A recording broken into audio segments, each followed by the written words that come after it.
1. Boost ignition and liftoff, and all systems are go. Welcome to the Lesbo and the Bean universe. Lesbo and the Bean. LATB, LATB, where mixed martial arts and the UFC get silly. Big silly. Buckle up and move your tray tables to their upright position. And please, somebody shut that baby up. It's time for Lesbo and the Bean.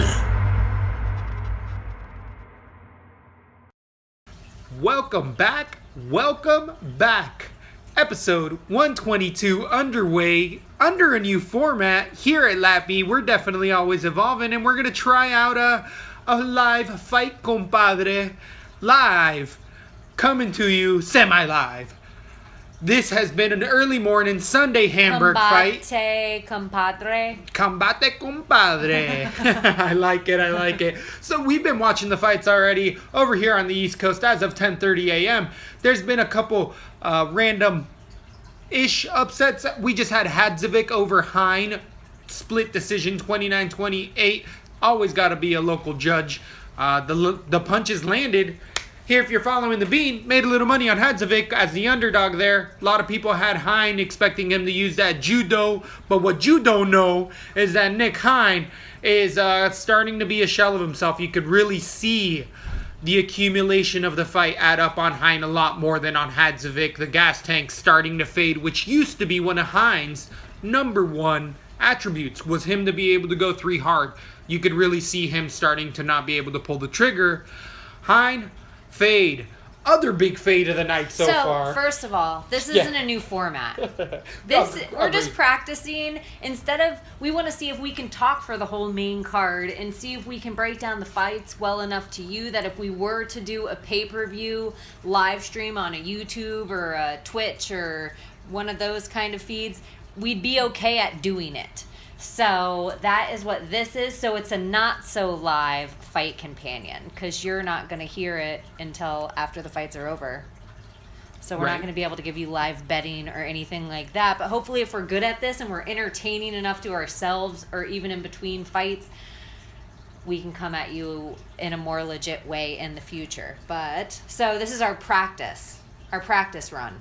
But Definitely. If you're a listener to the show, we're always just trying out new shit. Also, I have to say before we get all loosey-goosey, the sound might be a little weird because we were trying to stream the services to our studio, and that wasn't working out so well, so it's an impromptu living room, which also may mean that we have visitors from the girls and other people, and we might be stopping the cast in between if there's early knockouts or something like that. For a little break, we might take little breaks to refill the Sunday refreshers here on a unique Sunday episode of LaTB. And there will not be any video.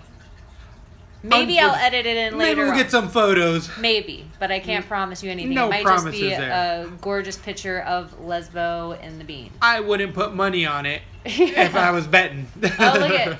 So coming up, we got Daikesi Vors Hasparat, Nazrat Hasparast, Baby Gast himself. They're still walking into the ring as it comes right now. Early on in the morning, though, a couple other fades that I'm going to have to really push forward at LaTB. We were saying on the breakdown. Before I rudely interrupted with all that info for the fans, you were saying that Hein was a shell of himself, and in my opinion, I don't think Hein looks so bad. I just think Hadzovic looked that good. Yeah. I think Hein still can win some fights in places. I just think Hadzovic is one to watch going forward. Definitely. Definitely somebody not to watch at the 205-pound division. I was big on Justin Ledet, and as I was semi-hesitant on him on the show, saying that, hey, he's giving up all of his attributes in speed and cardio by going to 205. Now he's dealing with a different monster, and it showed. The fighter who was it? It wasn't Fabinski. Rekic really showed a well-versed MMA fighter where those flaws in some of Ledet's games didn't really come about in the heavyweight division because it is such a lacking division in talent right now. So, interesting to see where Ledet goes. If he stays at 205, fading that guy all day. He needs to, unfortunately for him, be a 205er. Somebody who does need to move down in weight, though, Jeremy Kimball, if he even decides to be in the UFC anymore. What did you say LaTB has to be? A heavyweight. Okay. At you 205. didn't say that. On the show, I was saying that he was giving up his speed advantage. No, but just now. Oh. I just wanted to clarify for okay. people listening what you were trying to say. So you think you would prefer him go back up to heavyweight? Correct. Or you think he even goes down another weight class? No way. There was also on the cast or on the show saying that he lost his luggage. LaTB did, which he lost all his meals. So his weight cut was harder than he thought the first time he went to 205. I'm sure he's going to say his cardio was affected.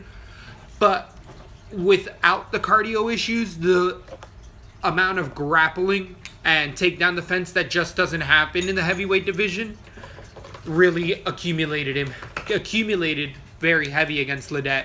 And if a guy like Rakic can do that to you, there's going to be a lot of other guys at 205. Definitely. See, I really like Rakic going forward. He did and look I good. still think Justin LaTB, I feel exact the same way about this that I did the Hein Hadzovic. Wow, I think LaTB still wins some fights. It's just Rakic is one to watch. Damn. I was really excited about Maybe him. I'm just I a thought hater. he looked so good. Maybe I'm just a hater. I believe People were booing that fight. I mean, it was takedown heavy, just grind. He picked LaTB apart everywhere. almost got TKO'd in there. Yeah. It was nasty. Then before that, we both had Bermudez submission coming up pretty quick. That happened quickly. Kimball needs to be at 85. Bermudez, he, in my opinion, is TJ's biggest threat at the 135. I don't agree at all. I think his striking is still super bad. Davey Grant just looked like an old man in there. I think Bermudez is like a baby Maya. I don't think his striking will ever have to be that great as long as he can get it to the ground somehow. Just get a hold of him. Against a really good wrestler, which Grant isn't, I don't know if that necessarily changes. There's still a lot harder fights for Bermudez's future for me. Well, there's a lot of great guys now at 135 it's filling up. Even with Sugar For Shane and Zabit.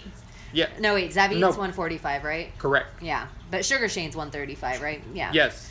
But a lot of fun guys still. A lot of fun guys. And then the fat Kimball, if they decide to let him in, I think it's a 3-fight losing streak he's on now against Stokic. Stokic looked okay. It was a bit early of a stoppage against the muscle-bound guy, so we didn't really see much against Kimball. I can't be on Draco. I can't be that heavy set on him because I agree. You have to be a little nervous about his cardio. It was Kimball going who did that. And before that, Lou looked good. I like the way Lou looked. He's been at Alpha Male for a while now, and Stasiak is also on the fade train level as far as cardio-wise. And we'll talk about other ones, but I think we should talk about this fight that's about to happen right now.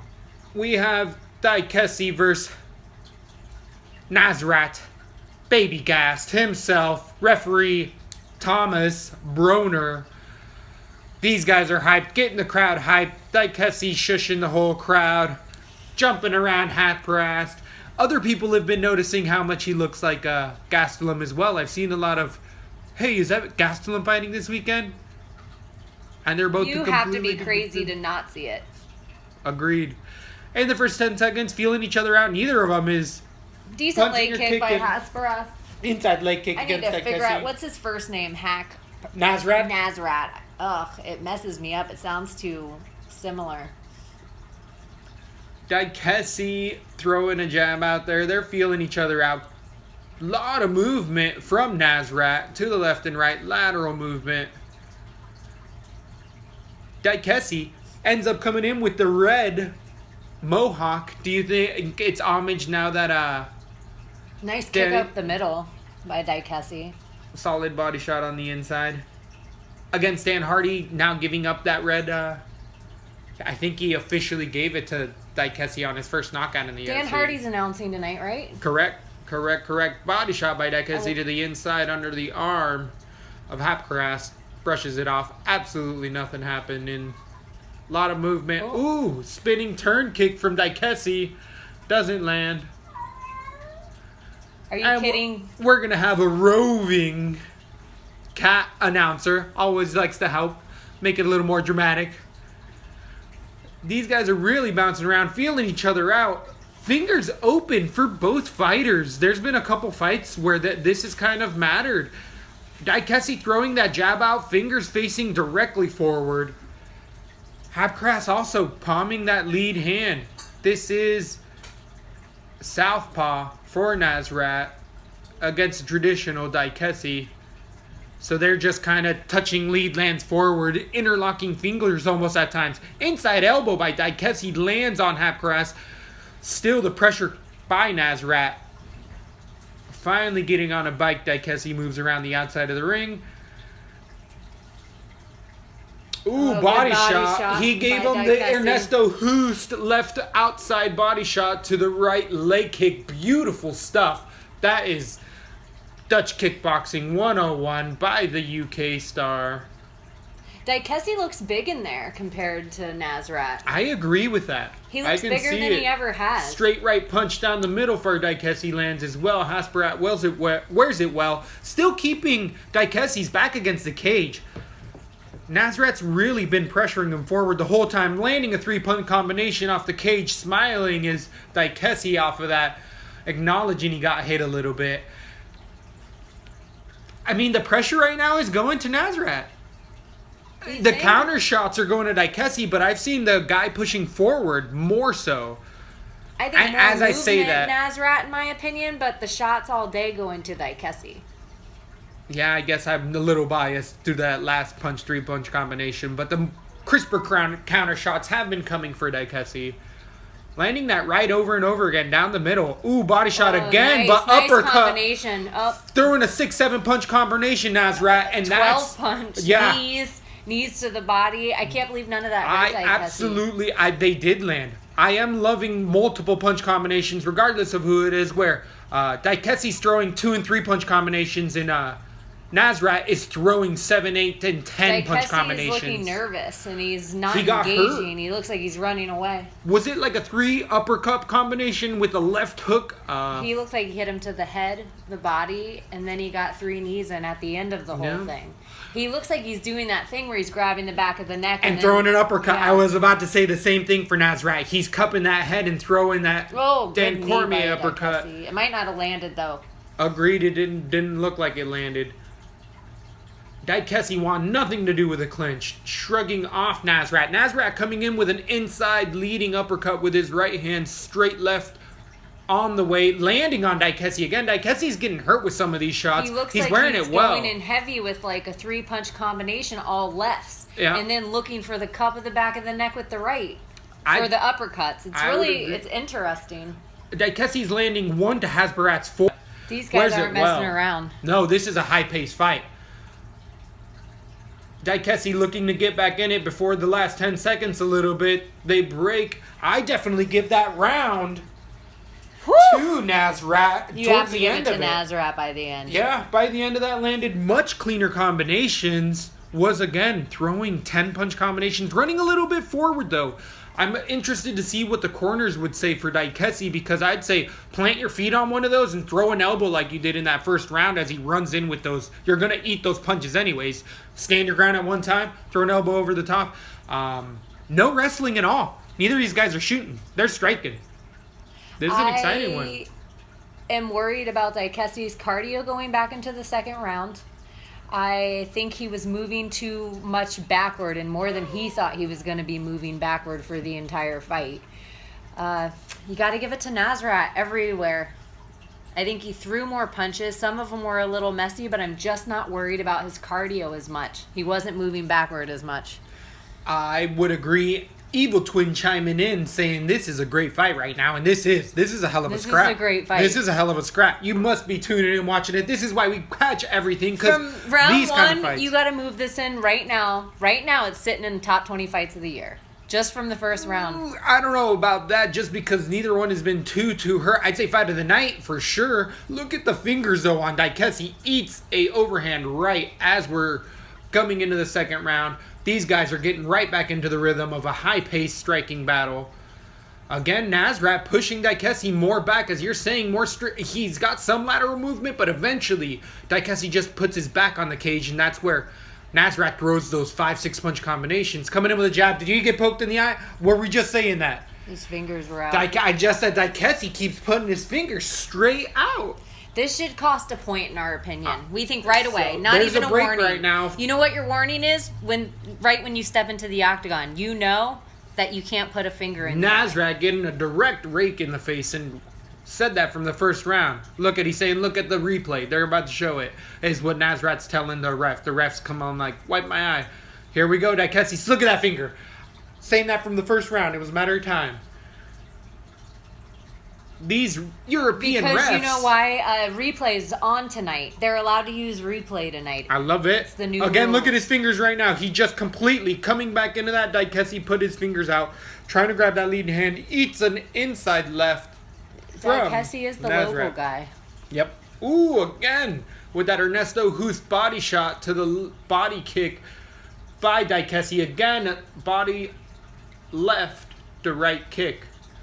God, these dudes are scrapping. Daikesi's on his bicycle, though. Daikesi is not getting Running the the better. whole time. He's not winning. Moving. Not winning these exchanges. He's more countering, getting beat Ooh. up. Inside uppercut. Landing for Nasrat. Nasrat switching Really his stance a impressed bit with the way now. that Nasrat's looking right now. He seems like he's really just finding his timing and then taking all the combinations he wants to with Daikesi. And Daikesi's on his heels the whole time. Totally. Nasrat cutting off the cage a bit better. Could get better at it, but definitely doing it well. He is cutting off the cage more so. Daikesi needs to kick the front leg of Nasrat. I'd agree with that. He's The heavier puncher here right now is Hapkaras, right? He's landing the shots that you can see Daikesi's. That's why he's on his bike. He is not wanting to exchange at all. You know, it's kind of funny right now. Ooh, Nasrat good uppercut. looks by like a Daikesi. baby Gastelum in there. I agree. He Bodies, yeah. actually- Shoulders up high. Just, I mean, good head movement. Yep. Covering up the whole time, coming forward. Ooh. Yeah, I'm interested. I was a naysayer. I was unsure of what he was going forward, and I've never been a huge fan of Daikesi, but Nasrat's putting it all together in there right now. Dang, should have stayed on Hapkaras. Ended up switching on our earlier cast, but it's all good. I ended up mixing it up on the DraftKings. Actually, still sitting pretty on the DraftKings. Been calling a couple of these right so far throughout the night. Good body shot exchanges coming in for Daikesi. Getting his range a little bit more finally in the middle of the second round at the 2-minute mark. Daikesi's starting to keep Nasrat on the end of his punches instead of getting crowded so much. Think that gas tank's starting to hurt a little bit on Nasrat as well. It's been a high-paced fight, both fighters. Something too, at the beginning we'll try to tell you guys a countdown before each fight starts, so if you were to watch along with us, we'll try to remember to just add that in there, even though it doesn't really matter for you guys so much because we aren't doing this live now. Right, But good. it's like 145, 4, 3, 2, 140 of the second round. Let's see. Again, Nasrat staying more on the outside of all these punches and stuff. Putting 2 and 3 punch combinations together now as Nasrat a bit That more. was a decent 2-punch combination by Daikesi. Yeah, good counter. I think the counter game is starting to add up a bit more. Daikesi's looking like good he's gonna Superman be. punch from Nasrat. Daikesi does look like he's opening up a bit more now. He's much looser in there. And a 4-punch combination by Nasrat. And the Nothing more hits. you watch it, it looks like Nasrat is starting to miss, and Daikesi is getting out of the way of the shots Yep. a little more. Yep. I think the counters are. It's starting to turn a little bit more. It could be 1-1 going into the third right now. At the 50 I don't know if mark. Daikesi did enough in the second, but it is so hometown favorited. I Yep. could see. Ooh, good uppercut by Ooh. Nasrat. Coming up with a right over the top, knocking back Daikesi a little bit. This is much more in the middle of the ring that they're fighting now instead of in that first round where it was Nasrat backing up Daikesi. As I say that, we got the uppercuts coming in again with the back of the head holding for Nasrat.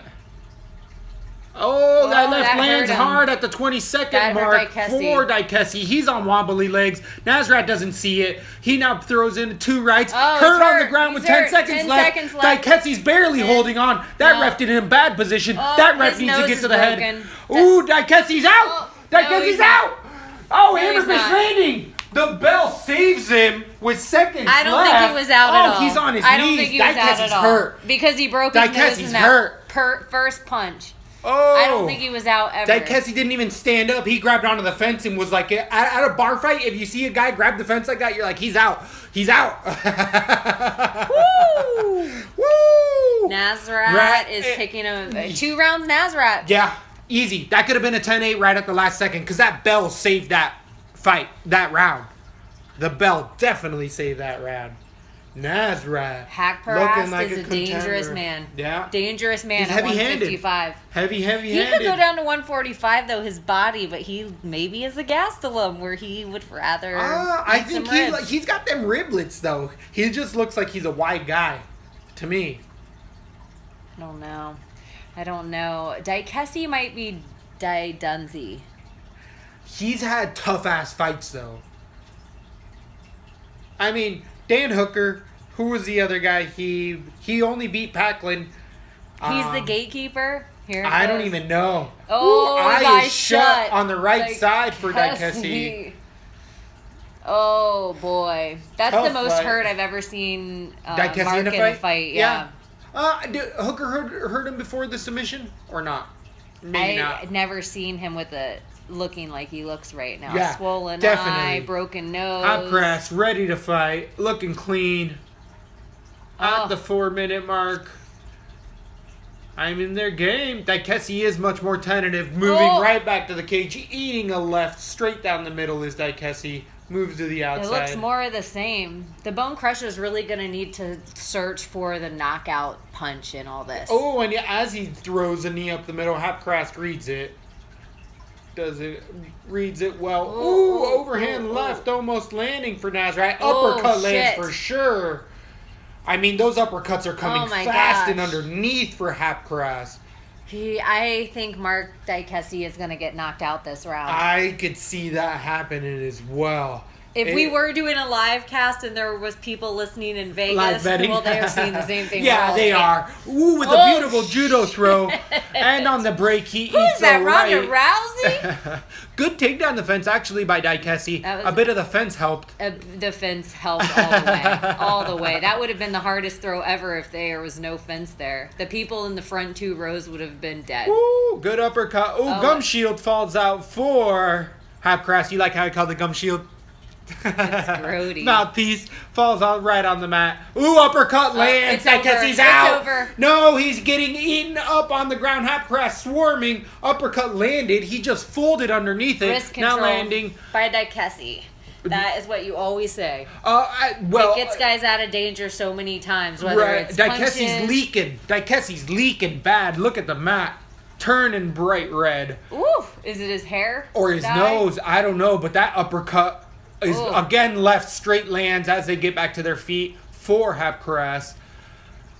Oh man, that left's landing at will. If he's throwing it as an uppercut or not. When he throws it with power, Nazrat's finding a home with it. He's eating Daikessi's shots, who doesn't look like he has much on him, because if you get this hurt so much in a fight, it takes away from your cardio as much as just being in a fight-paced fight. So he's kind of got both coming in against him right now. Liking everything I'm seeing from Nazrat. Again, the wrestling, very, very limited head kick for Daikessi. Doesn't land. Again, the left straight followed up with an uppercut. Landing. Again, straight left landing for Nazrat. Every power shot almost landing. At this point, Daikessi is just trying to stay alive. His legs are wobbly, they look like. He looks like he might have Good an jab for injured Daikessi. left ankle. And definitely eye is pretty See much how closing flat his shut. foot is? Oh, yeah. He might have a broken foot. Yeah, I could see that. Mark Daikessi is more than just facially injured. Something else is up. And he's probably been concussed twice. That's kind of what I'm thinking. Is it's been a brutal fight for him. Nazrat not wearing a leg kick knocks out Daikessi's front leg, switches stances. Think you might be right. Ooh, body shot from that leg kick.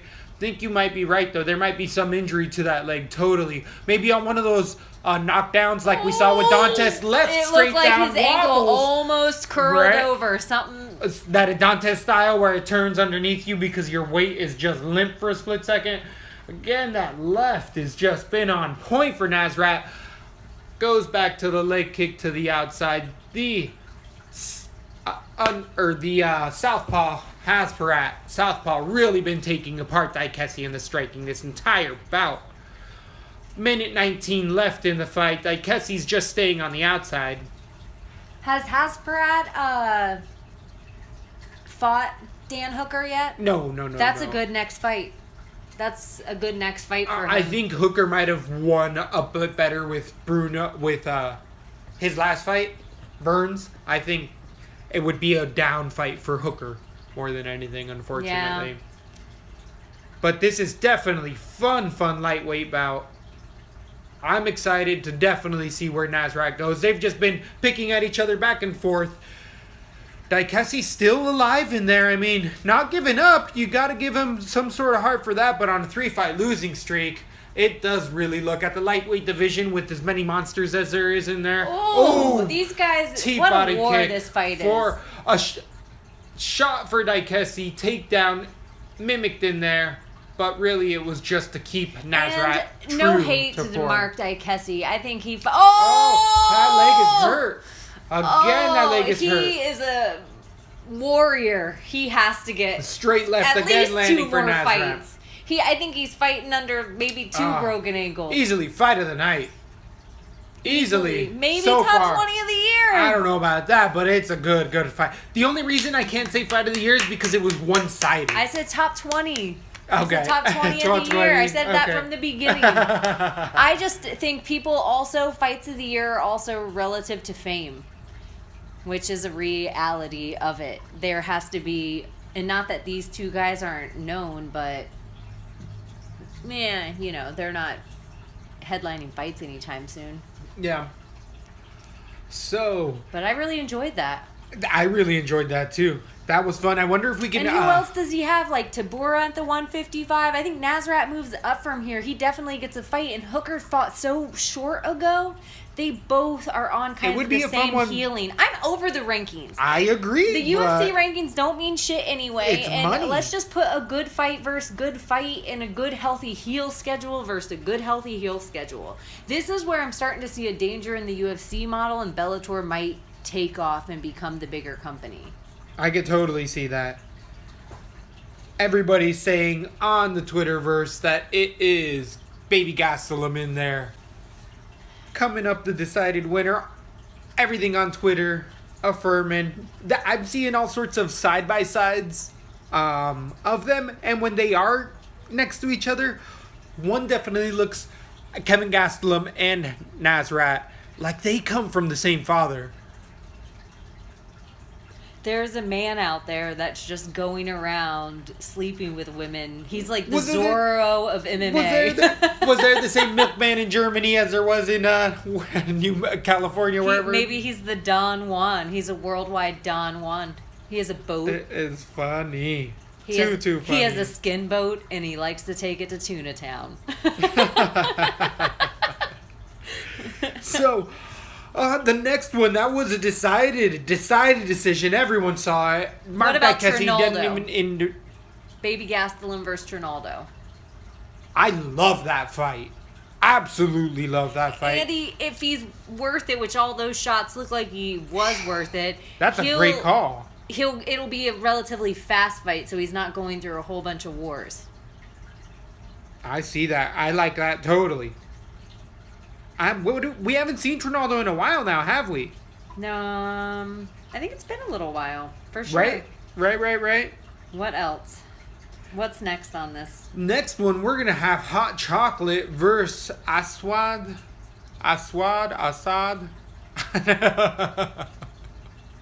Maybe not Assad. Let's see. We're going to have Dave Zawada versus Danny Roberts. That's right. And Bob Saget versus Hot Chocolate. Is that that's who we're doppelganger? Bob Saget? Well, I think his nickname's Saget, unless it's like Sagat. Oh, I was going to say it's probably so good. But I think Bob Saget from Full House. Uh-oh, I have Zawada KO round 2. Do I smoke pot? What in the hell? I think that you aren't as alone as you think. A lot of people coming in on Suwada, I heard after we get our podcast up is usually when I'll listen to all the other people I like to as well. Quite a few people coming in on Suwada, saying again, highlighting that Danny Roberts gets hurt by a lot of people in there. He has a tendency to win the entire fight until the last 10 seconds, and then he can potentially even get finished. Suwada has that type of power. Big step up, though. This is a humongous step up as far as competition for Suwada. A lot of people think he can pass the test. That's what I love about us getting our show out so ahead of time, is that you can timestamp it out there and see we're beating pretty much all of the heavy-duty hitters. It lets me know I'm not stealing my information from other people. Because I am still new at this whole thing, so I don't want to ride on somebody else's ideas. Totally. Totally. Maybe one day, once we have a little more cred, some more street cred. Oh, I got street cred. Street cred? And Dana White's Tuesday Night Contender Series. Everyone's excited about Nick Newell. I would agree. Been a long time coming. I just really am really starting to hate how much these fighters are probably getting paid, like $1,000, $2,000 to be in brutal UFC caliber fights at times. There's nobody in there that's went in there and I'm like, wow, that guy's garbage. Like, they have picked nothing but top-notch competitors. PVC's man was in a tough-ass fight, came back and knocked out an opponent, still didn't get picked up. That's personal. Because he tainted PVZ. I wonder if he's been in her igloo. Oh! I guess you can ask Team Alpha Male about that. So, Danny Roberts, Is she Suwada on making it to Alpha the Male cage. anymore? No, she left. She went to and that's why they jail. were Daddy talking shit. jail. That's why they were talking shit. But she is an Oregonian, born and raised, I believe, up in that Coos Bay area. So she went back up there. But she actually, PVZ came out and said herself, the reason that Alpha Male is so has it out for her husband, who is a 4-time national champion. So, okay, wrestler. Or like All-American, maybe not champion. Do you think she got 2 brand new Mount Hoods put on her chest? Or That's Mount a little Hood. joke for our Oregonian friends. Little Mount Hood and a little freaking St. Helens. I hope On not. there. I hope she didn't Off get a the St. top, Helens. or off I the hope she top. got a little Mount Rainier and a Mount Hood. Just So, 2 Mount Hoods. Two perfect Mount Mount Hoods. Hoods. You know when you're flying into the airport and you're like, that is beautiful. Did you see PVZ on the Contender Series on Tuesday? Definitely wearing a crop top, bringing the girls out, letting everybody see. I was like, is that Misha Tate? Oh, damn. I was like, damn, is she moving up to 145?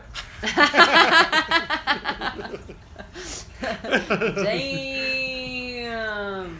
So, PVZ.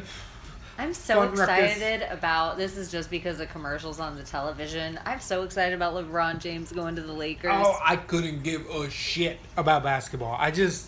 I love the Ball brothers. I am sometimes a Cuda. Damn. Sometimes a Cuda. Sometimes I see shiny things and I need to go toward them. That's how I feel. Or I think that's what Crystalia calls it. That's where I'm like Brennan Schaub. Yeah. So we got Hot Chocolate coming up next. Verse who again? Zawada. The other. And next win we have 227 Dustin Poirier, Eddie Alvarez. We have 2 more weeks in a row after this. Of fights? Of fights. I think I'm gonna miss that pay-per-view. Do you have other family obligations? I'm going to see Dave Matthews. That sounds like it's gonna be a fun time. Dave Matthews is a good show. One of my wife loves the band. I don't have anything against the band. It's never been one of my favorites. I'm just being a team player, and I didn't know there was also a show on the Friday before, but it'll be fun. I'm going with my brother That is cool. and his girly squirrel, and we'll still be able to break it down the week before, so you ain't gotta worry about that. Yeah, you guys won't know anything about it. About And I'll that. still watch it. I'll still be looking on my phone. I'll be relying on the LaTB Twitter feed. Boop. Keeping it alive. Checking it. There's definitely If you want to follow us on Twitter at Lesbo and the Bean, and you can follow us everywhere at Lesbo and the Bean. And our website, lesboandthebean.com, is somewhat under construction, but it does have some links there to find the show. And we try to do the YouTube thing sometimes. We don't have a great camera. We probably need to Patreon so that we can get a decent camera for the show.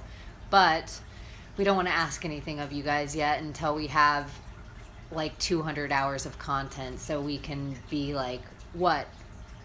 You'd give Seinfeld $1. You'd give Friends $1. You can't give us a fucking $1. We've given you 200 hours of content, but we don't want to do that at 100 hours. But even though we have given you 100 hours. that is true. I don't want to be a beggar, but you pay your cable, right? You pay It's true. Pay And Netflix. whoever can help it out, it's all good. You pay Hulu, and Handmaid's Tale. You can watch every single episodes of Handmaid's Tale. 18 hours of content, or it might be a little more than that. At best, 24 hours of content. 24 though. 24 hours of content. That's Versus a lot. Lesbo and the Bean, 122 hours of content at least. At least that's a very Maybe good point. not. Maybe all the episodes aren't an hour. And always. I don't even know if we have a Patreon yet. So We'll end up figuring it out. Yeah. Back to the Twitterverse quickly. I don't even know if you Ended can up donate giving- a quarter to Patreon. But sometimes we get like people that email us and they're like, "Hey Bean, hey Lesbo, love to buy you guys a beer." That's if we even drink a good just one. like cheap American beer like Coors Light and we Or just Pabst drink Blue Ribbon. Yeah, Pabst. If you just bought us like a $2 beer, that's $4. Just send it to us. I'm okay with that. I'm definitely okay with that. I do get thirsty breaking down these fights as I'm starting to learn as we're bringing you a live cast.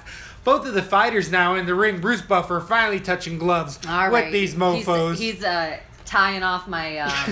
What the hell is Eric Roberts? He's Oh, losing we the got fight. hot chocolate. He's losing the fight. Giving us a That's banana it. split. He- Giving us a hot banana split. Minus 375 for the hot chocolate. Getting a little splitty in there. Do you think his cup feels comfortable after that split? Talking about the quick cup game, Jeremy Kimball pitching a tent the entire fight when it went in the first round. How much of a fun one was that? I don't know if he was pitching a 10 or if he just had chubby thighs. I think some guys, if you notice, like they just have better fitting cups. Like I wonder if some cups like hug the nuts and some guys have free floating balls inside the cup.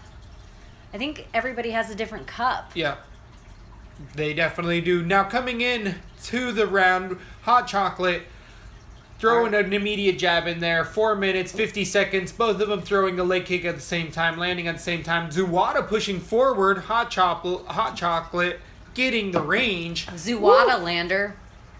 Zuwada throwing a head kick off It's- balance, almost falling. These guys are going at it. They must have taken note of the last fight and said, let's get to it. Hot chocolate landing a combination on the exit with it right. Still fairly, I wouldn't even, hot chest. Dropping over for a rear naked, not a rear naked, for a guillotine. Zuwada ended up Roberts. slipping a bit. Roberts having the guillotine. Good Zuwada, body, knee to the body by Roberts. they're in the clinch along the cage. Zuwada now fighting up against the cage. They're in 50-50 guard. Hot chocolate, good head positioning in on the inside. Hand fighting for Zuwada. In for a single leg goes Danny Roberts against the cage. Danny Roberts head positioning good here. Definitely using his wrestling. He got hurt in that exchange on the right as well before they really started grappling here. Off the cage, Zuwada throws a knee. Still back against I'm the cage. liking Zawada's Cowboy Cerrone-esque shorts. Are those the Muay Thai shorts? What's that style of short? Where it's They're split? where they're split all the way to the top. I agree.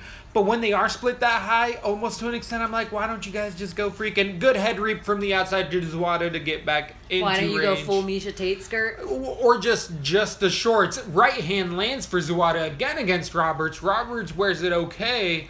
Roberts being tentative, getting counter-struck a Some bit guys here. aren't secure enough in their masculinity to wear spandex. Yeah, right. That's the only reason. Again, Zawada landing a two-piece on Roberts. Roberts' head movement's a little limited. Jumping knee goes in Ooh, for Roberts Zawada. looks hurt. Roberts does look hurt. Zawada throwing all sorts I think of high Zawada attacks. just landed a huge left. Oh, Zawada's not respecting the power of Roberts to me. I think Zawada's okay Takedown throwing. on top of himself. Bad. So Zawada just tried a throw from the over-under. It threw himself to his back. Roberts countered, landed in side control. Now in guard, Zawada manages to retain guard. Ooh. Body shots for Roberts. Roberts on top the whole time. And it wasn't a takedown. It was so sloppy. It was complete mistake by Zawada than it was good on Roberts. Okay, it looks like a scramble that... Zawada went up for a triangle. This is a Danny mess Roberts right now. countered. This is a mess right now. Danny Roberts splitting Neither the guard of of them Zawada. look like they have any ground experience. No, they're good. Zawada's coming out the back door. Danny Roberts counters. Zawada has this stuck in an underhook. This is actually pretty high level. Like it looks like they're not knowing what they're doing, but they just recountered each other Good 4 elbow times by on the ground. Roberts. Zawada not looking bad off of the ground. Like he's pulling his hips up to try to get He those looks Roberts like he's throwing trying elbows. to get a rubber guard going on. I just don't know if he... But Danny Roberts is countering it properly and throwing it over, which is the right counter defense. Like, this is high level. Danny Roberts controlling a wrist now as well. For a triangle, back up goes Zawada. Danny Roberts counters, throws it by. Like, that's right, and then a right move to correct it. Danny Roberts getting the better of all of these exchanges, staying on top and landing elbows.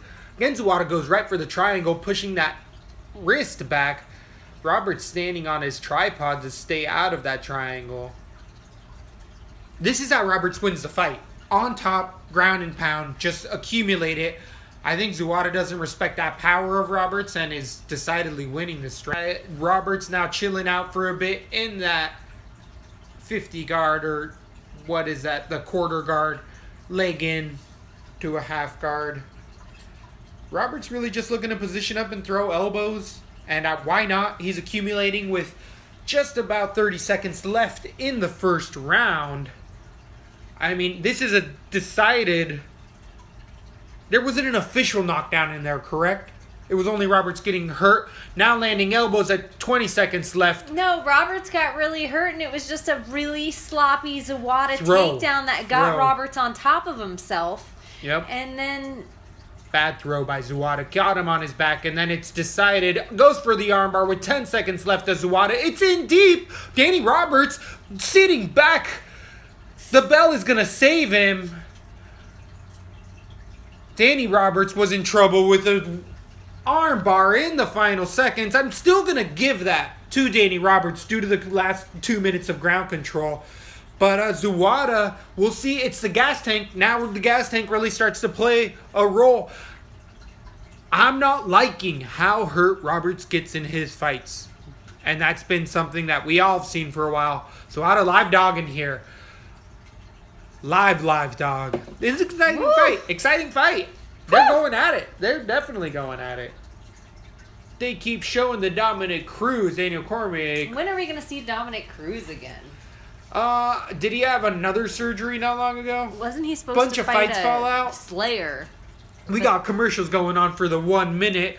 What would you say to Danny Roberts or Zawada in order to win the fight? We were talking about Roberts winning that. What would you say Zawada do in order to win that? Don't throw a garbage ass bullshit You were winning throw. on the feet. Stay there. Right?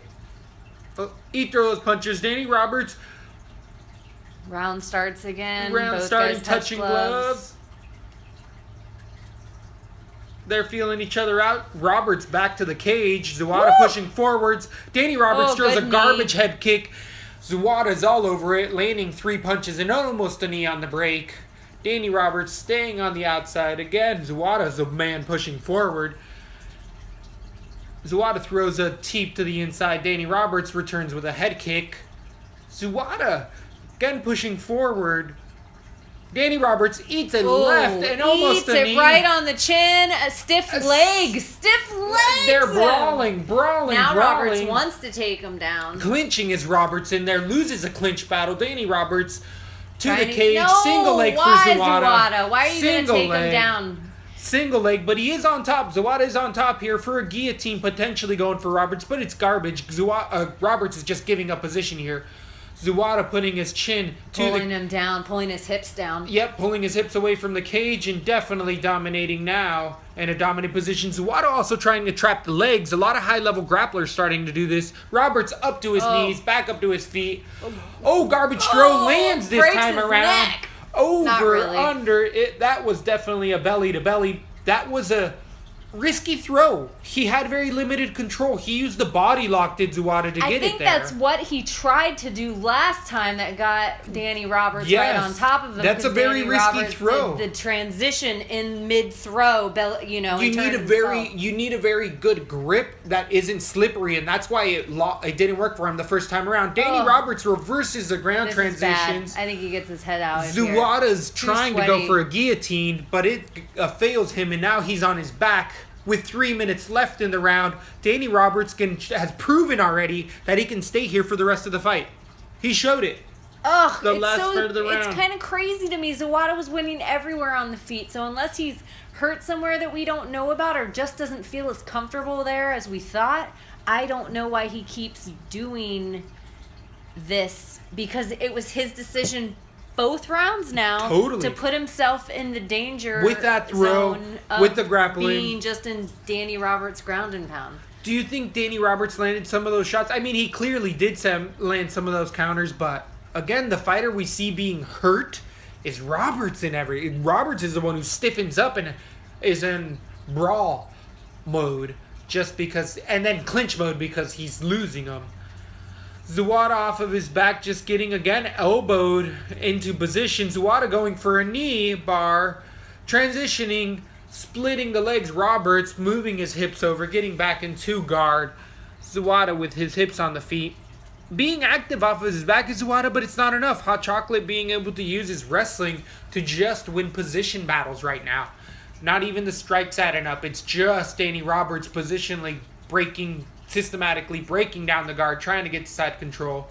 Good position for Roberts, head position. Finally got rolled through with an elevation lift for Zawada. Beautiful sweep there against Roberts. Roberts now off of his back. Zawada getting the crucifix, trying to step over the bicep.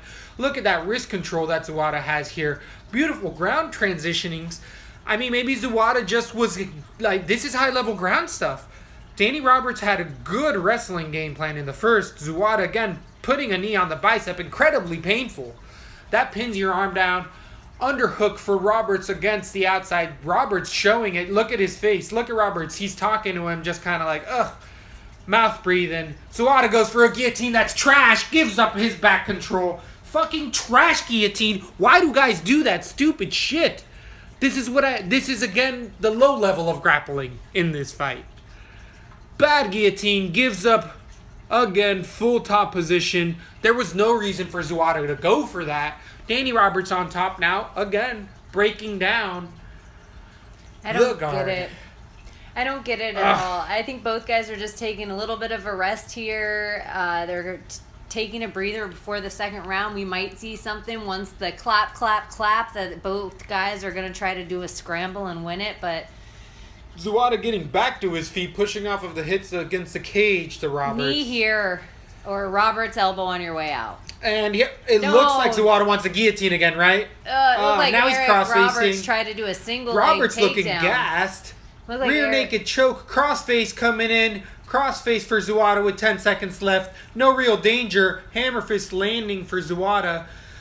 I mean, who do we give this round to? On top with the last seconds left is Zawada against the cage, but I gotta say it's 1-1 going into the 1-1. I could see that. I could see Roberts' hometown favorite giving Eric 2-1. Roberts the first round because of the control, the amount of minutes of control, and in the second round I give it to the amount of control and devastating shots in both rounds though to Zawada. I don't know, and his decision both times to take it to the ground in the place that it was most dangerous. I don't know. It's a dangerous fight for Roberts going back in. I think I have Zawada to win it in the third, though. Looks like a real possibility. I mean, The gas tank, the facial expressions going back and looking at Roberts, he was mouth open, just kind of like breathing a sigh of relief, looking at the clock. It looked like potentially maybe his corner he was looking at there. I had KO in the second for Zuwada. In that beginning of that round, a little bit of a brawl. Woo. He's better on the feet everywhere, and he got a clean shot, stiffened Roberts' legs twice in the second round. Yeah, I did see that as well. Both of these guys in the third wearing it well. No cuts on either one of these fighters. Mainly been a grappling fest. Some striking, but... Gosh, I can't believe that these guys are 170 pounds and aren't bloody AF right now for the amount of... Yeah, you're right. It's been so much grappling. Straight headbutt. Did you just see that headbutt that landed for Zuwada? Well, it was... Danny Roberts hurt with the left hand. But Danny Roberts did land a left in there as well. Zuwada's just able to take more. Danny Roberts lands an inside leg kick, kicking through the shin. And at the same time that Zuwada landed a body kick. It was a weird shot for both guys. Roberts landing an outside leg kick against Zuwada as well. Zuwada looks like a big opening against leg kicks. He hasn't checked a thing. Danny Roberts hasn't noticed enough yet. Somebody else will. Roberts just walked into a right. Danny Roberts is holding on by a thread, it looks like to me. I agree. As far as his consciousness, he doesn't like these exchanges at all. Ooh, good leg kick by Roberts. Yeah, maybe he does see it. Good, and a desperation shot. Good sprawl by Zuwada. Roberts' desperation. You know who Zuwada looks like to me? Darce choke by He's Zuwada. got it. It's over. Darce choke rolls all the way through, turns it. Zuwada's turning this Darce. He's got it. He's sinking his hips. He's trying to reach. Roberts is defending well, rolling through. Really great defending well, rolling through. Danny Roberts is in good position. He needs to fight the elbow. Danny Roberts doing all the right things. Rolling through. Zuwada again trying to position it. Breaks it. Danny Roberts. Nice break. That was a good. That was exactly. I mean, Zuwada tried to finish that fight there. Zuwada had it for a moment. Yep. That was a deep Darce he went for there. Danny Roberts barely holding on by a thread. This is a fun one. You know who Zuwada looks like to me is Stipe Miocic. His style of fighting. Oh, again for the Darce. Yeah, Zuwada dives right in. Doesn't look like his arm's in. Oh, it is across. That arm is in for Danny Roberts. And again. He's in the right position. He brought his body around there to it is. the right... Zuwada lets go of it, trying to go for now a guillotine or Darce. Danny Roberts bulls him over with a sprawl, goes for the knee bar, does Zuwada. Danny Roberts stuffs it. Danny Roberts on top, stuffing the knee bar transition. They're both tired in there. They're loosey-goosey. They're 170-pound fighters that are probably like 185. I mean, this is high-paced fight. Yeah, even on the ground. Even on the ground. I'm impressed with both guys. Ooh, goes for the knee bar, spins around, does Roberts, and the underhook does Zuwada. This is Wrestling 101. What Zuwada needs to do is win Meal out and he wins a top position, but he doesn't know how to wrestle. Coming out the back door because Roberts overextended on the sprawl there. Zuwada trying to come out the back door, taking deep breaths. We got another ass clinic of elbows. Who did we see utilizing those not long ago? Zuwada staying on the back of Roberts. Is it elite grappling or are they just JV guys rolling like mofos in there? I don't know. There's so many transitions going on here. Really hard to keep up with it. Both of these guys, again, looking like they're just... I've been in some matches like that just at the gym and it's hard, or then it looks Roberts landing punches finally. And pound from the finally, top. Roberts staying on top. Zuwada really looking tired now in the third round. See how Roberts has now pinned his hand? Roberts is now pinned like that bicep that Zuwada was trying to do earlier. Pinning with that shin is Roberts, landing those punches. Zuwada looking like he has almost nothing left now. Really coming through in the third round is Roberts with these transitions. Is it the experience? Zuwada's debuting here, fading a little bit more. I don't know. It could be 2 rounds Zuwada. Could be 1-1. Could be not. We had 2 submission attempts that almost landed for Zuwada. Did he burn his gas tank out in those? Was it like a guillotine? You know? It takes effort to really squeeze on those darces and pull through. Does look like the rabid punches are landing on top. It is more just of a top position here. Both guys are just trying to stay alive right now. But if you would strike somebody who is winning with the elbows now is Roberts. Roberts has this round all day. He's on top. Both guys are just burnt to hell. They're big freaking guys that have gone at it. There's no Danny Roberts going for a rear, and he gives up the control with 30 seconds left.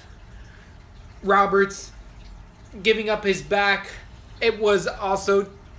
Now they're going up to the clinch, both of their knees. They're striking with 15 seconds left. Roberts is holding on to the hand of Suwada. Suwada is swarming more than Roberts. Suwada goes for the takedown, and it's going to end up with Roberts on top, landing rapid punches. We're going to decision. Who do you got in this? Roberts on top. They both can't even stand. They both can't stand. They're so exhausted in this fight, and rightfully so. This was a brutal fight. Neither one even leaking, though. It was a ground battle. That was just transition on the ground. More strikes for Roberts by far landed on the ground. I think Roberts wins 2-1. I could see that as well. Dirty split coming our way. Dirty split. But the minus 345 favorite for Roberts. Good thing I stayed away from that. At LaTB, both of us calling it, saying Roberts is overpriced here. I think it'll be a unanimous decision for Roberts. Definitely making sweat whoever. 29-28. Whoever had big money on Roberts. Not worth it. That's too scary. That's too scary of a fight for him to be in. Yeah, I don't know if Roberts... I don't know where either guy goes from here, but that was such an exciting fight. I think that they both get another fight. They both get to be on another card, and I think both guys showed very well-rounded techniques in there. I'm a little more worried about Roberts going forward because he looked like he is in real danger on his feet, and he looks that way in every single one of his fights. Totally. So I don't know how I felt. I know there was a ton of transitions in there, but I just don't know if both guys were really good or both guys were very mediocre. And that's why, I don't know. Who am I to say? They seem like huge, enormous guys. It's crazy that neither of them are crazy bloody. Yeah, that's what I keep thinking. Especially as many elbows as Roberts was throwing. Zawada has a good leathery face on him there. Little bit of swelling. We're going to the decision. Bruce Buffer on it here. We're going to get a little audio if we can. Yeah, let's see if we can bring it up a little bit here and see what... I think Bruce Buffer looks 30-27 Zawada. 29-28 Roberts. Huh. Danny Roberts split decision 29-28. Split. But 30-27 for Zawada in there. Huh. Dirty split on the way. I can't agree with that. I think it was a 29-28 Roberts. I agree too. But I like that. Bruce Buffer got that gold money tie. Got that money look. He looks like the Iron Sheik in a suit. I like that. Yeah, 30-27 is weird. 30-27 is a funky card on that. I don't think anyone had it that decided any which way. He came in. Short notice fight, Zawada. Yeah, I don't know.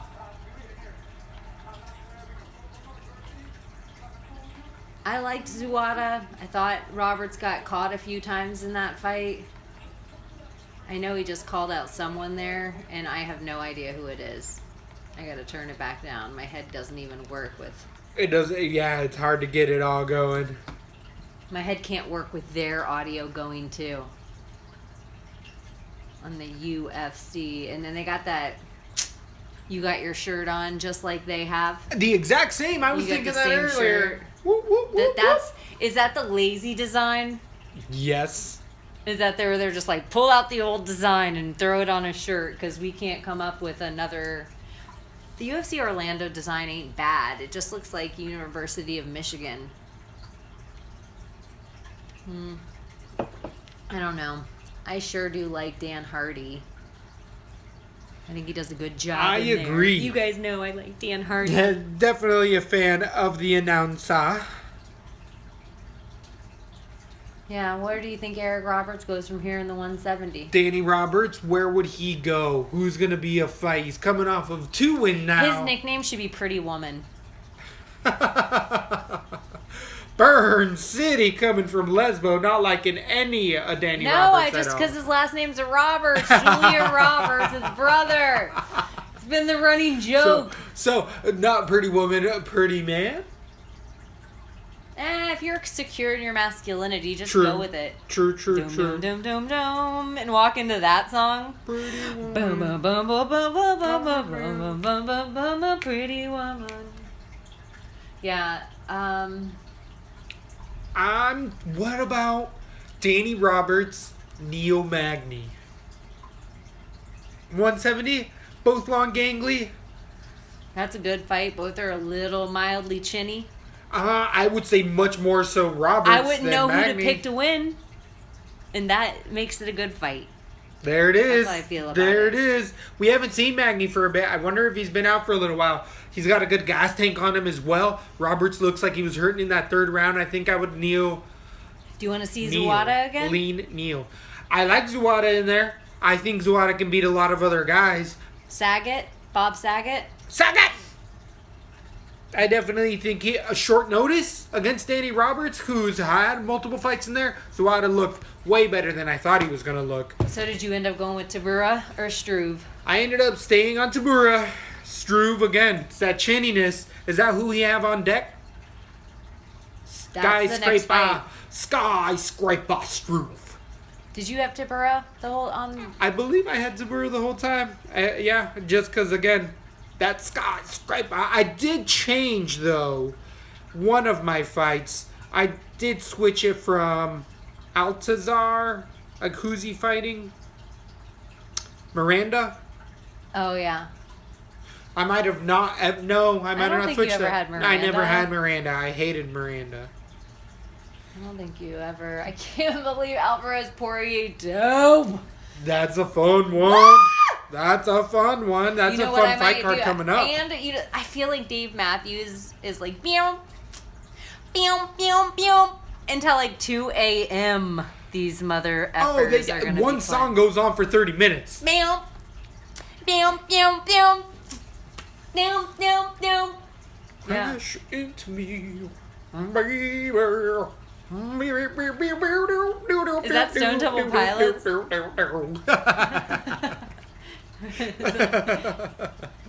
that the Stone Temple Pilots over there playing? Live Playing show over coming there. at you here at LATB. You getting all of the hot Stone Temple Pilots ripoffs. It's not live though. Oh, we're not live. Just go with it. Go with it. We're live.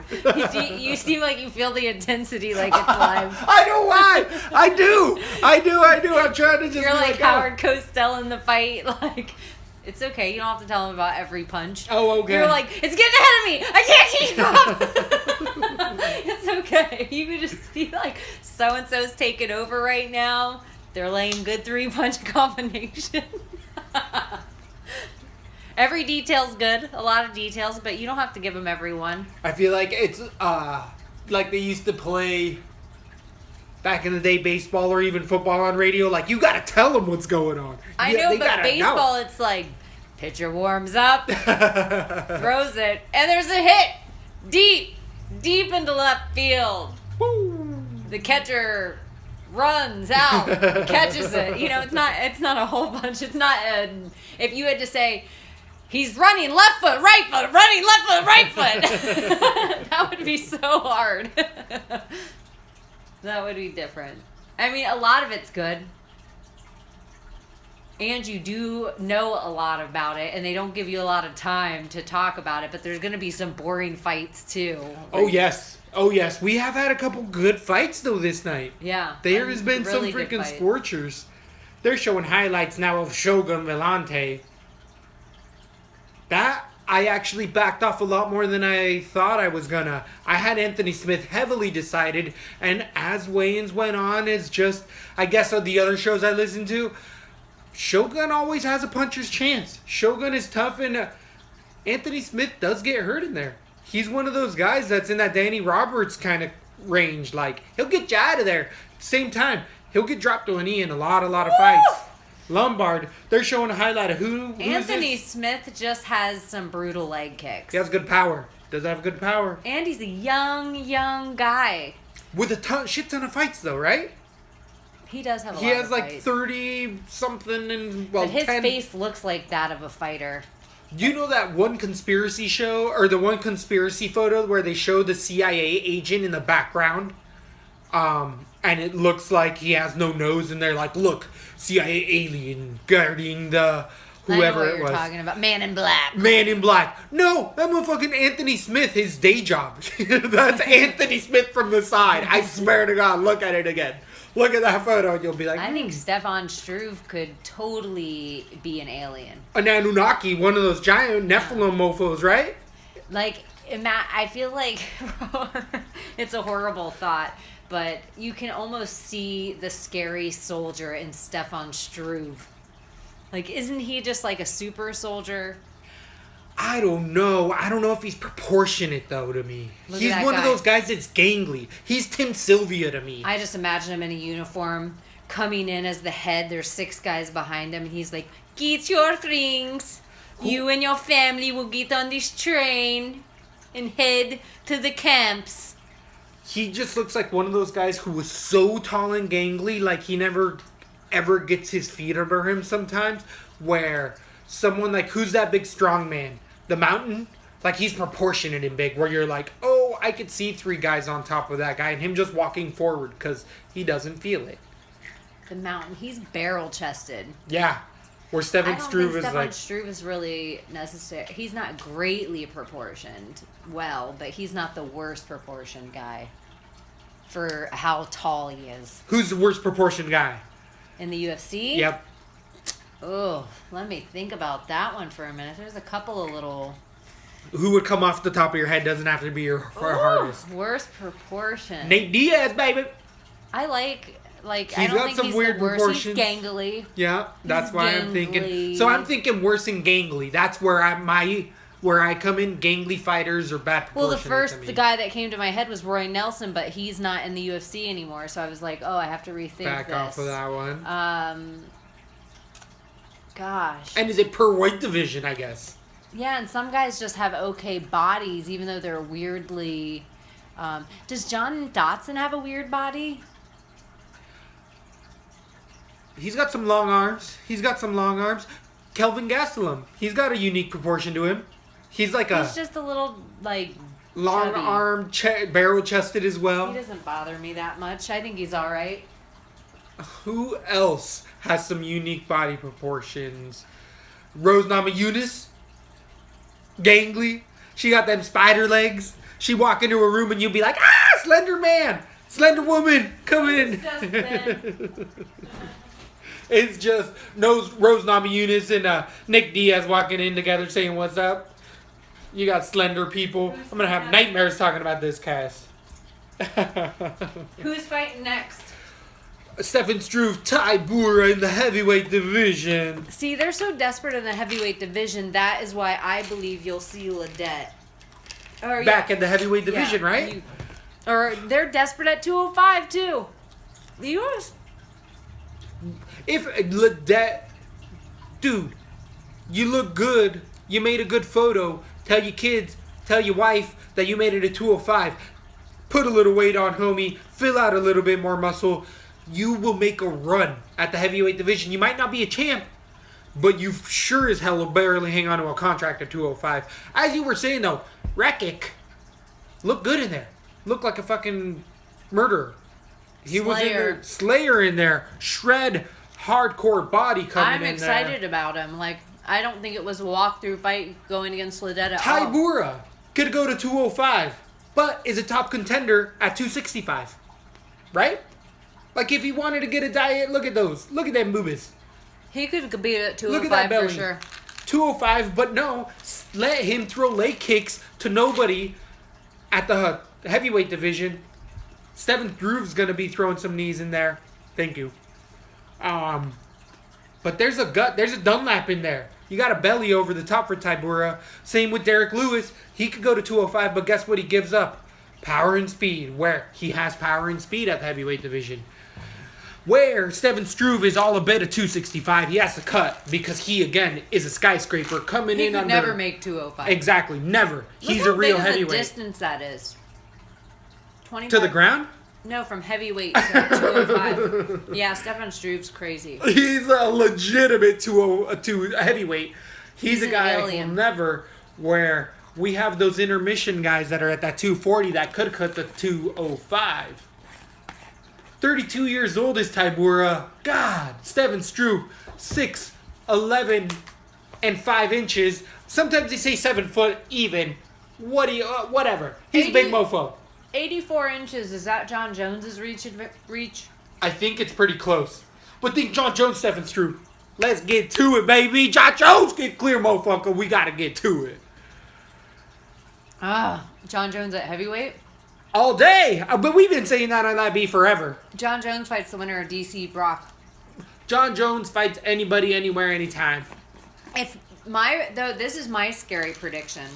If DC doesn't have another fight this year, he does not get to fight John Jones ever again. And that makes me super sad.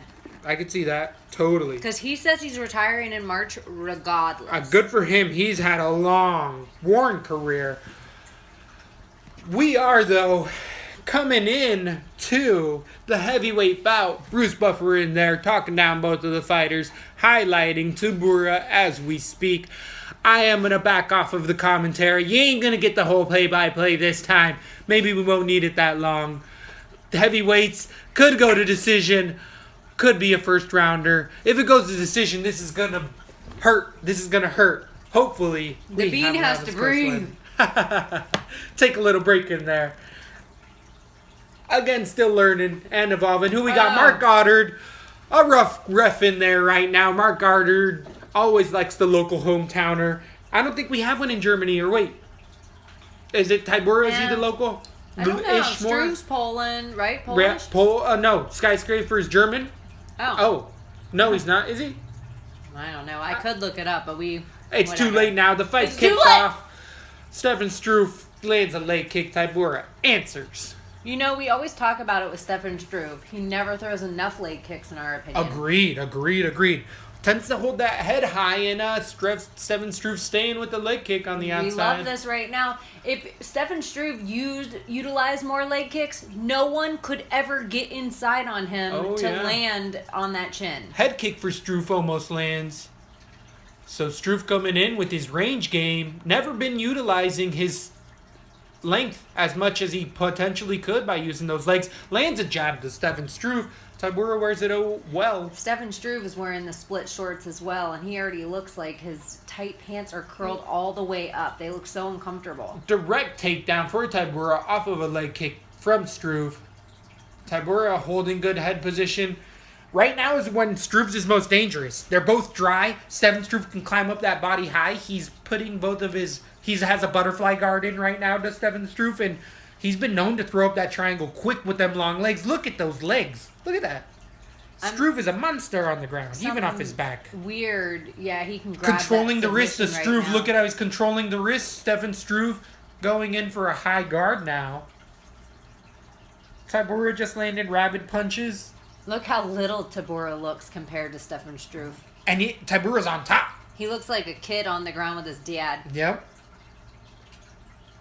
Struve trying to make stuff work right now. Struve is actually wearing his underwear under his shorts and not spandex, which is really odd to me. He's wearing the black, white, what kind of camouflage is that? Urban camouflage. Oh, it's not like winter camouflage or nothing? It could be considered winter depending on what country uses them, but yeah, if it's sold to the public most of the time, it's defined as urban. Any camouflage sold to the public is urban camouflage. Yeah, pretty much. So you ain't that special with But when they got it like orange and blue camouflage, it's also known as urban. But that could be also winter with the black, white, and gray. Russian winter. That's what I would call it. It reminds me of Russian cadets or something. Yeah, them paper trees. Have you ever seen the movie Spies Like Us? Get up, Tybura. No, I haven't. Stefan Struve lands a hammer fist off of his back. Looked like it hurt Tybura a little bit. Tybura trying to land ground and pound. and he just has a big old gangly monkey underneath him. Elbow to the body. Look at how Good Stefan separation Struve... between Struve. Oh, right hand's landing for Tybura, and Stefan Struve grabs both of those wrists. Doesn't like it. Struve going for that triangle. Oh, damn. Struve going for an armbar, setting it up. Tybura's defending well. Dropped an elbow down on The Stefan entire Struve. time. And a couple hammer fists, a couple rights. Tybura just leaning on him a little bit here, soften him up. This might turn into a Decision City fight if this is... Ref breaks it up as I'm saying this. Mark Goddard having none of it, keeping it striking. The advantage looks striking to me like it was going Mark to Goddard had a Struve. tiny little earpiece in his ear, and Dana said, "Stand this shit up." Or he listened to LaTB and said, "Stand it up." They're not liking it. We're not live yet. No, God. Not yet. But we're practicing. They know. But he will be listening soon. Soon enough. Struve going back to those kicks a little bit. Well, Ooh, looks like Tybura's starting to land 3-punch combinations on Struve a bit more. Landed another left. Tybura pushing forward, Struve throwing a fake knee in there, just keeping him off of him. This could get Decision City if it makes it out of the first. Tybura's thrown a couple of those oblique kicks, not landed yet, but those also are game changers if they do land. Have you noticed that yet? Ooh, inside that leg looked kick. like the D kick. It looked like the D kick. For Tybura against Struve. Tybura's seeming to find his way inside. I agree. He's getting his range more. It looks like being such a big guy, having heart issues and stuff for Stefan Struve, he does tend to gas. You see him become very straight up, very laborious in there. Leg kick again by Stefan Struve. Front. Woo! Landing a little jab off of his back foot is Struve. It looks like already Tybura's front leg is starting to glue to that mat. I could agree with that. I'm seeing that. Both of these guys starting to look like they've been in a fight a little bit here. No one bleeding yet. Surprised. That jab for Struve fading away on its inside. Tybura gets a takedown with seconds left. Seizes up the round in my eye. That's good fight IQ by Tybura. I like that.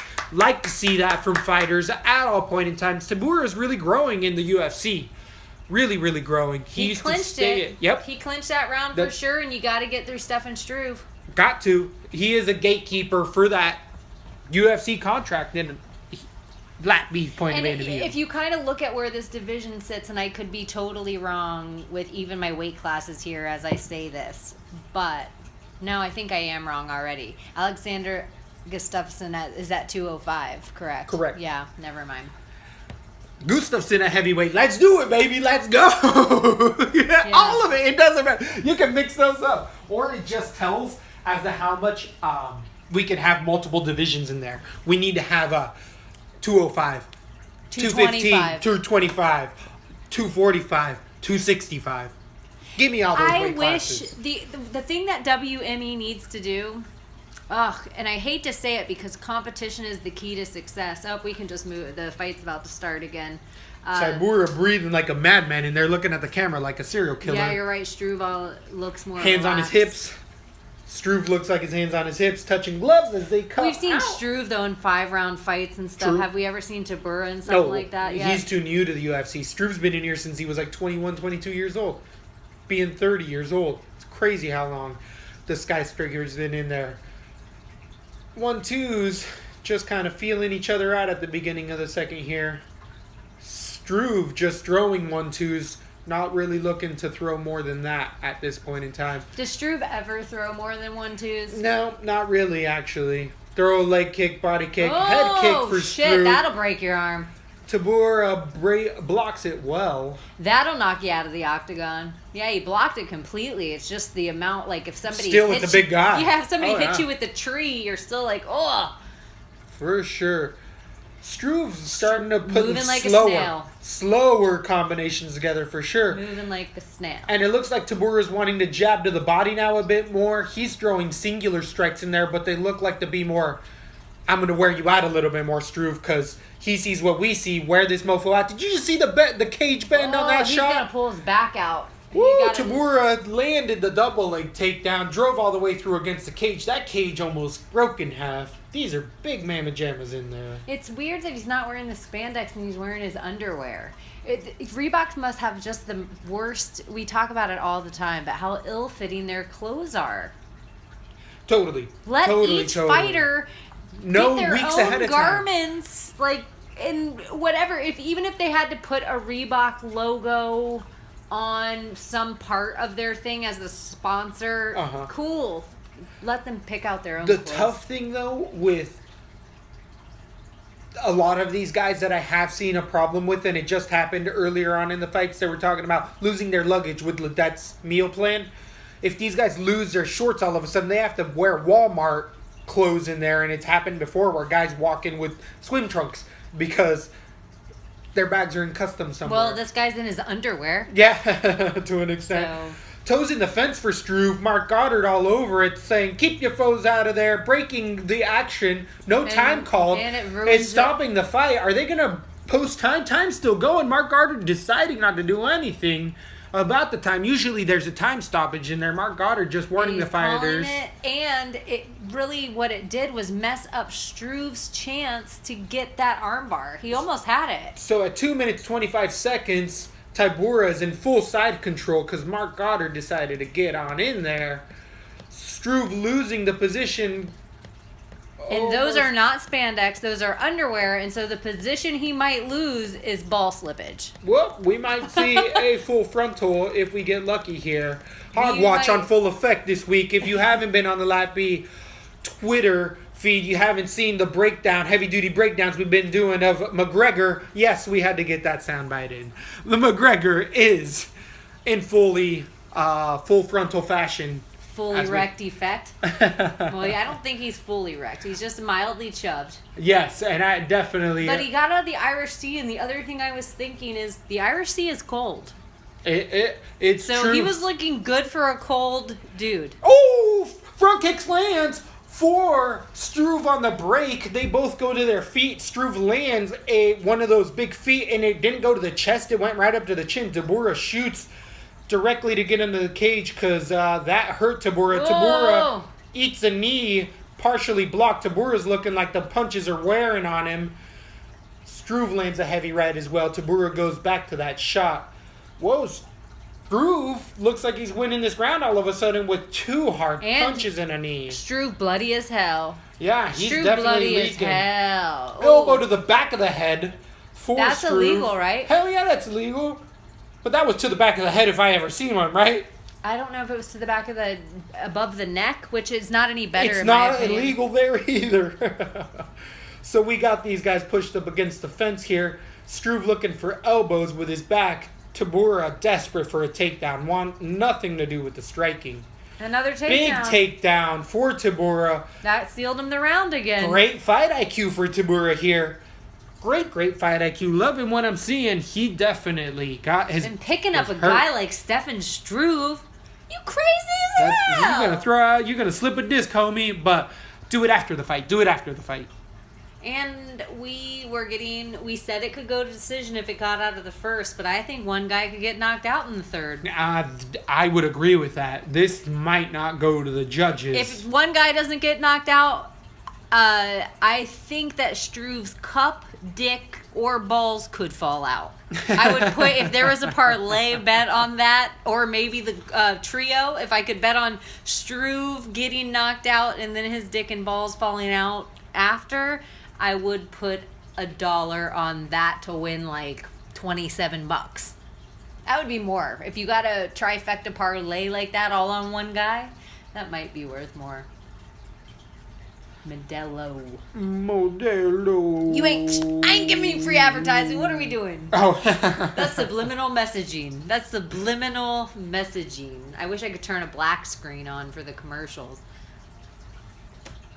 With this in-between fight, so do you got it 2 rounds, Tybura, even though the hurt fighter in there? It's got to be 29-28 so far. I think that Tybura is equally as hurt as Stefan Struve. Look at it. Stefan Struve had more blood. And we're watching a replay coming in here. Watch this teep kick to the front of the face. Watch this. Come up the middle. Lands. That was Vitor Belfort-esque. He caught him, though. He didn't even lose his feet. Oh, the chin. Oh, my God. They're going to stop that. Oh my god, did you see it? Seven gosh. Struve's chin. Oh my god. His whole entire chin's hanging off. He has a vagina on his chin.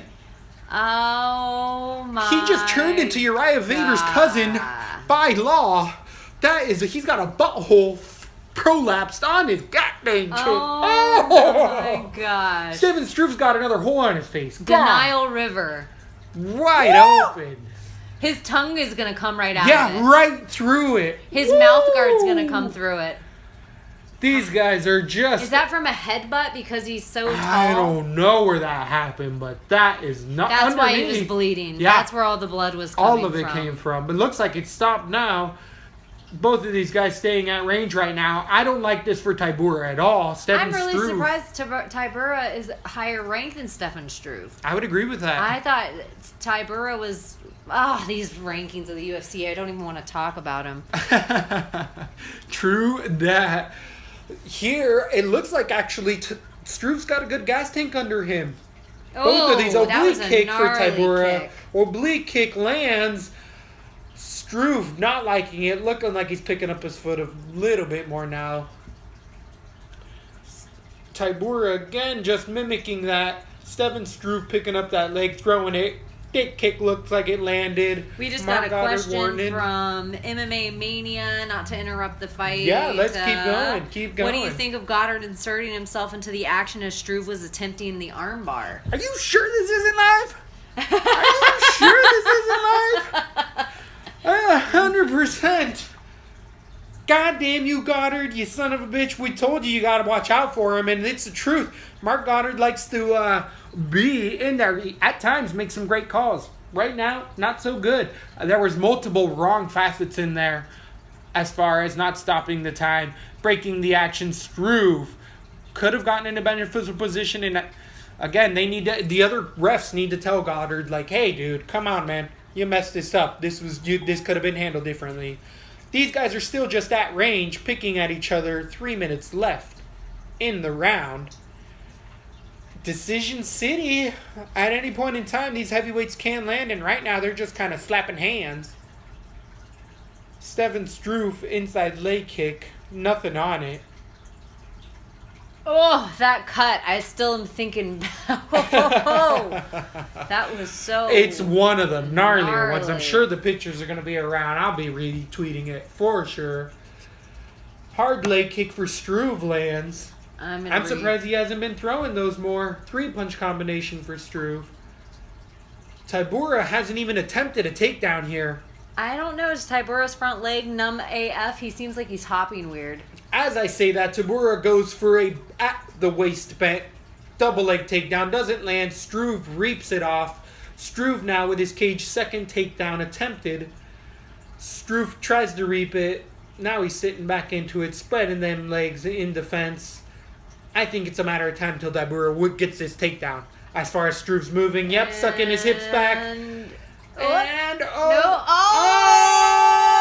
Stefan Struve trying to grab the fence. He almost got saved by the fence, and then Tybura ripped him all the way down. Using the amount of energy knee. for both those big guys, that one takedown is insane. But again, with the good fight IQ, Tybura showing us takedown wins the fight. Tybura definitely showing that he knows what he's doing in there. Stefan Struve giving it up. It's hard for these guys to get up at this point in the third round. Definitely thinking Tybura's locked it up here with 1:15 left. Landing ground and pound, staying in that side control. Other than Goddard standing it up and being a shithole ref that he is, this should be easily one-sided. Tripoding up using that Damian Maia pressure right now is Tybura happy to stay with the ground and pound. Nothing too heavy, but any good ref should just let them keep working right now. We're going to have a fun addition to our cast with all sorts of surprise guests coming in. Overhand elbow landing for Tybura slightly, but again, it's just ground and pound. Pitter patter. 30 seconds left. Hammer fists landing, but there's nothing left for Struve. You can see it. Chin bleeding again, finally up a little bit. He's going to need a good... How many stitches would you say Struve's going to need after this? That is a 14 stitcher. 14? I was actually going to say 11. We'll see. We're gonna have to ask the Struve. He likes to post his pictures of his injuries. Maybe 11 on a normal human being. Oh, that's a good point. That guy is enormous. I think Tibura wins this every single round. Oh, look at that. Going, and it is a decision. That's Stefan Struve. That's how he ends his fights. This is a decision. Hands behind his head. That's how he ends his fight. So, as we told you, we were going to splice it up a little bit over the weekend and try some new stuff. So, it ended up being a 3-round decision for Tibura over Stefan Struve.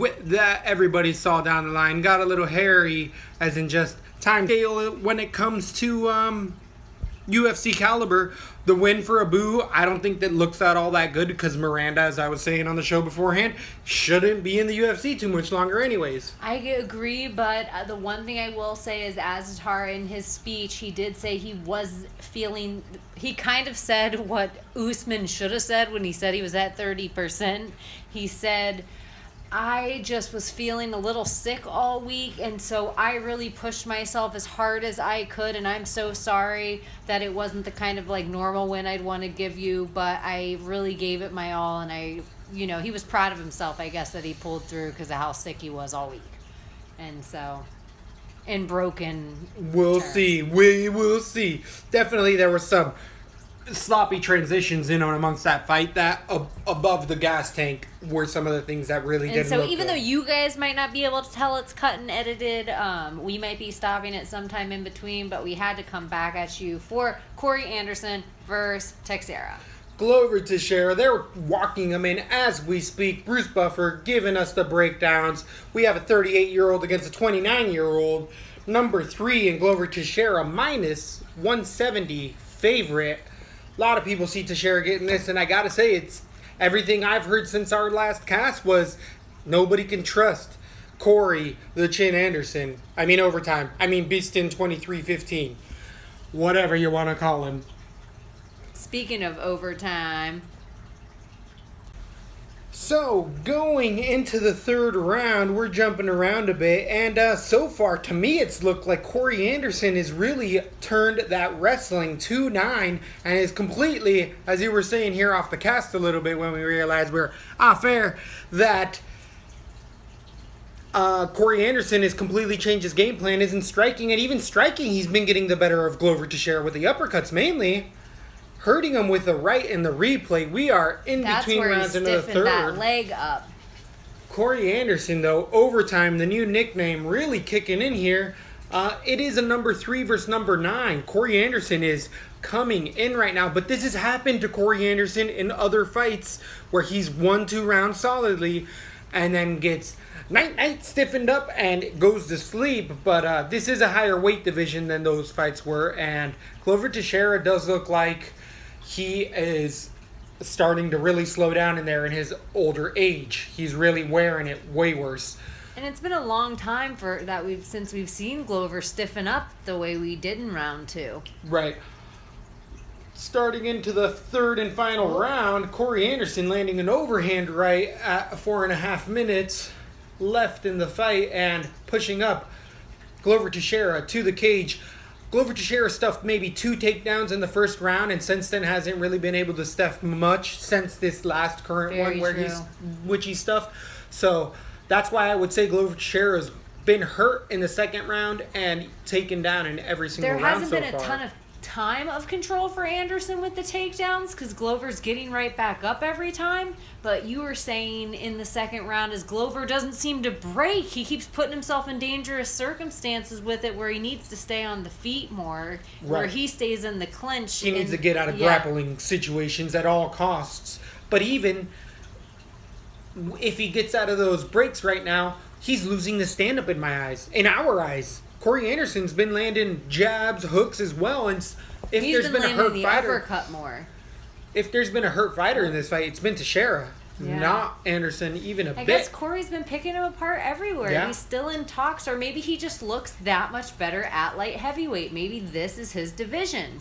This is the difference of not being dehydrated, fighting at 185.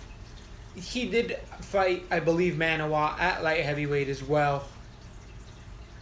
Was it? You might be right. Yeah, I think that was as well a few fights now. But he was an Yeah, 85er for 205. a while. He was an 85er for a while. He's putting on a clinic. Absolute wrestling clinic is Corey Anderson. Jabbing up all sorts of... I do think we're seeing a slower, older Glover Teixeira as well. He was out of the scene during his prime. Ate an uppercut from Corey Anderson at 245. Corey Anderson, at will, looks like he can put that right hand wherever he wants to. Oh, knee. Throwing He just landed a knee. A switch knee did Corey Anderson. Tried to duck under to Glover Teixeira off of the break. Corey Anderson circles to the back. Getting, again, more of the same. I cannot believe Glover is not split open the contact that knee made. He looked like he was going down as the knee came up and just crushed him right in the face. Glover, look at the deep breaths on the ground. Glover Teixeira is now in quarter guard, 1/4 guard, whatever you want to call it. In the lockdown even. Corey Anderson's just got position. He's not looking to land too much heavy strikes either. I love the points of Corey Anderson on all my cards. Everywhere. How much did he end up costing you on DraftKings? He was cheapy. I don't know, but it was like 7-8 or something. Woo! Maybe 7-6, maybe 7-5. I don't know. Corey Anderson, definitely, if he can hold on for another minute 40, pushing in against another takedown, and he gets Glover Teixeira down super easy with that single leg. That's got to be like his 9th takedown of the... Yeah, that's tons. That's 3 points per DraftKings action, on top of the and who would rabbit thought punches. Corey Anderson would even go the distance? Who would think this fight would even go the distance? I didn't. I had Teixeira TKO round number 1. That obviously hasn't cashed. Teixeira's looking like a semi-fade from this point out. I mean, Corey Anderson's looked... Pat Cummings, he looked amazing. Thought it was more Pat Cummings looking bad. Is it more of the same here with Teixeira, or is Corey Anderson just that good? I don't know. I don't know how I feel about either guy going forward. 8 takedowns landed for Corey Anderson this fight so far. 8 but times at 3. 205, we've been 28 talking points about off all the top. night how lacking the division is. Yeah. Maybe Corey Anderson has a shot here. I could see that totally. Is it going to storm outside? It's that Florida summer. You can have 100-degree weather with running lightning storms. Uppercut lands for Glover Teixeira at the 30-second mark. First time Anderson's looked hurt at all. Glover Teixeira moving in for the kill. Corey Anderson grapples at the last second. Right pushes. there, the last 30-second mark, totally wrecked. Oh, Corey Anderson, just as we're saying, throws a spinning elbow. That's your favorite. For Corey Anderson, goes directly for the takedown, and that's the fight. 10 seconds left. Corey Anderson goes for a double leg, gets it. Glover Teixeira rolls through, but it doesn't matter. The grappling exchange isn't going to win it for Teixeira. This goes the distance. I got pretty much 3 rounds. 30-27. Corey Anderson. Agreed. Decidedly Agreed. got hurt. The most he got hurt was in that last 30 seconds. That last uppercut from Glover Teixeira. Agree. I think it's Corey Anderson, all 3 rounds, 30-27. You're dead on that. The main event ahead of us, we got Bruce Buffer calling the 2 gentlemen in right now to the 25-round minute occasion. Shogun Hua getting a big pop from the crowd. Anthony Smith is definitely going to be returned back to the Men in Black in his alien suit as soon as this one's over. Could be a quick one. 25 minutes. Do you think we're going to get there? Do you think before it's all said and done? No, I think we're probably going to get through 3 minutes. No, Shogun not looking bad, looking a lot like himself. He's only fighting once a year now, but the minus 205 favorite is Anthony Smith. And if it goes past 3 minutes, it could be the most boring fight of all time. Oh, we will see. We will have to see. This could be a banger, could not. It could. I kind of am feeling off of.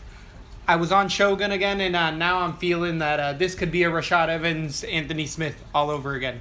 Even though Shogun is much better by far. Anthony Smith should change his name to the Retirer.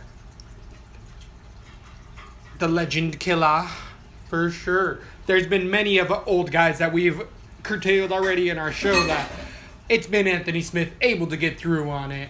Number 8 Shogun Hua right now in the rankings. How much of a step up is that against Anthony Smith? Is Anthony Smith in the top 10? I didn't happen to catch his ranking off of the top. because he just beat Rashad, right? And I think Rashad, though, was like top 10 or 7, which is crazy that this division Is this at 205 Yeah, as this well? is at 205. That's why we're saying this 205 Hua division. Teixeira? We'll see once it's all said and done. Teixeira's coming off of that loss, decided 30-27. I've gone back and forth, and I ended the week on Smith. I ended on Smith barely too, but I came back on Hua way more than I thought. I thought it was going to be a 4-1, and then I was like, okay, this might be like minus 115, plus 105 Hua, but closing lines have it that it's 2-1 right now. And Anthony Smith's ready to go. Shogun looking like he's ready to have another drink. Calm as hell in there. They touch gloves. And a front inside kick for Hua doesn't land. Super tentative. Feel like a powder keg, ready to explode at any given second. Feeling out. Shogun's got those fingers wide open right in the face. Do you see those hard leg kick lands for Shogun? To the outside, Anthony Smith answers with one of his own. Who was coming in with that kickboxing style? Hands up, very traditional. Anthony Smith obliges. Doesn't look like anybody's going to shoot a takedown anytime soon. Ooh, Anthony Smith goes in for a hard inside left. Hua rolls with it. Again, this is just pitter patter. You're right. Hua does have his fingers out the whole time. The whole time, right? Look at that. And he's even moving him towards Anthony Smith open. But it is Mark Goddard in there, the shithole himself. Really. Jeez. I'm sorry, man. He's been really, it is true, coming out and messing up a lot of fights. Off of the break, Anthony Smith lands a left, putting 4-punch combinations, landing an inside kick to the chin. Hua walks in on the punches. I didn't like that wide punch that Hua threw after that. Hua gets hit with a right. Hua's hurt. It's Hua's over. hurt with It's a right. over. It's over. Hua's hurt. 7-8 punch combination for Anthony Smith. KO round 1. Standing KO. Mark Goddard comes in at 3 minutes and 30 seconds. It's not standing. It wasn't standing. He was knocked down. Yeah. Hua's all the way out of it. It's a KO. That's a full-on knockout. It didn't need to go that far, but it did. Mark Goddard letting no man get beat in there. A lot of people saw it coming. We were some of them. Wow. The legend killer moves on. Lionheart. Anthony Smith. Was this 205 or 185? I think it was 205. It was 205. Yes. I think 205 as well. I don't know. It was a little bit of a messy of a show, but it was a Sunday UFC card. I don't know what people want from us. So it was a little cut up, a little messy. We didn't quite put in our all and finish it all out. It ended up being at 205. We got the choir singing. Finally coming in. It took all this time. That's the fat lady singing right there. I don't know if you guys hear it, but that is the fat lady singing. I feel like it's going to be over 2 hours of show either way. We will learn from this. We'll go back. Check it out. We'll try it out and see how it works. That's all we're saying. Try it out. So we do have a fight coming up this weekend. It is Alvarez versus Poirier. So we will be bringing you a show that is going to be a Loud Thunder. We will be bringing you a show on Wednesday. Wednesday for sure. A breakdown. We're going to... The fat lady's singing. The gods are angry. We should just get on out of here. I don't have anything left to say. Thanks for listening to our messy episode. Let's move the beat. Thanks for listening to LATB. For all things Lesbo and the Bean, head over to lesboandthebean.com or follow us on Instagram, Facebook, and Twitter.